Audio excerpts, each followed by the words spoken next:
અને હવે આગળ વધીએ। ગુજરાત સરકાર અંતરિયાળ વિસ્તાર સુધી પાણી પહોંચાડ્યાની વાતો કરે છે, પરંતુ આ માત્ર વાતો જ હોય તેમ લાગી રહ્યું છે। નાના ગામડા જ નહીં પરંતુ મોટા મહાનગરોમાં પણ પાણી નથી મળી રહ્યું। ગુજરાતમાં ટેન્કર રાજ ભૂતકાળ થઈ ગયું છે, પણ દરેક ઘરે નળથી જળ મળે તેવી વાતો થાય છે, પરંતુ આ વાતો જાણે કે સાવ પોકળ સાબિત થઈ રહી છે। હજુ પણ ગુજરાતના મહાનગરમાં ટેન્કરથી પાણી પહોંચાડવું પડી રહ્યું છે। ત્યારે જુઓ 21મી સદીમાં 18 કે 19મી સદીની યાદ અપાવતા ગુજરાતના દ્રશ્યો।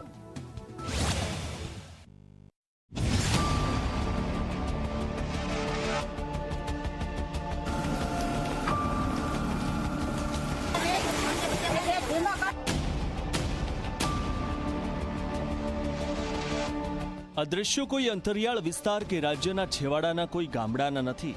આ દ્રશ્યો 18 કે 19મી સદીના પણ નથી। દ્રશ્યો હાલની આધુનિક 21મી સદીના છે। દ્રશ્યો મહાનગર ભાવનગરના છે। એક મહાનગર જ્યાં ઉનાળાની ગરમીમાં લોકો પાણી માટે રઝળી રહ્યા છે।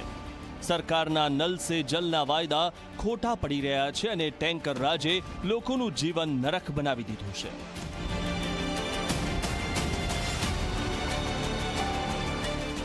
પણ નળમાં જે આવે તો વધારે સારું છે સુવિધા અમારી માટે।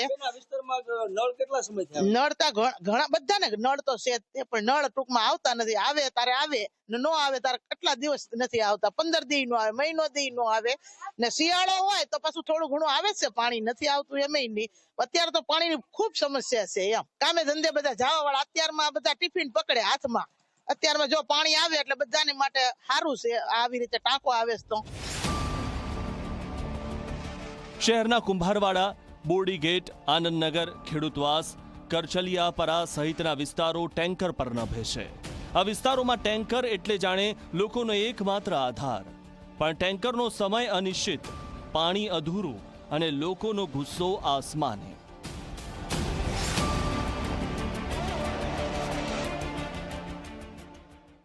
પાણીની બહુ સમસ્યા છે। નાના નાના બાળકો છે અમારા, સવારમાં કામે જવાનું હોય, પાણી મળતું નથી। જો અત્યારે હાવ પાણી નથી, 2 ફેરા પાણી આવ્યું છે, આમાં અમારે કેમ ગુજારણ કરવું? નળ છે પણ પાણી હાવ આવતું જ નથી।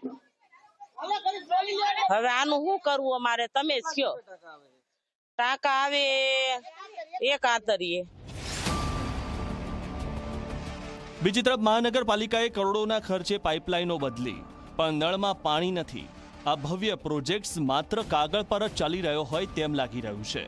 ટેન્કરની રાહમાં લોકોની વેદના છલકાઈ રહી છે, પરંતુ કોર્પોરેશનના અધિકારીઓ ટેન્કરથી પાણી આપીને કોઈ ઉપકાર કરતા હોય તેવી વાતો કરી રહ્યા છે।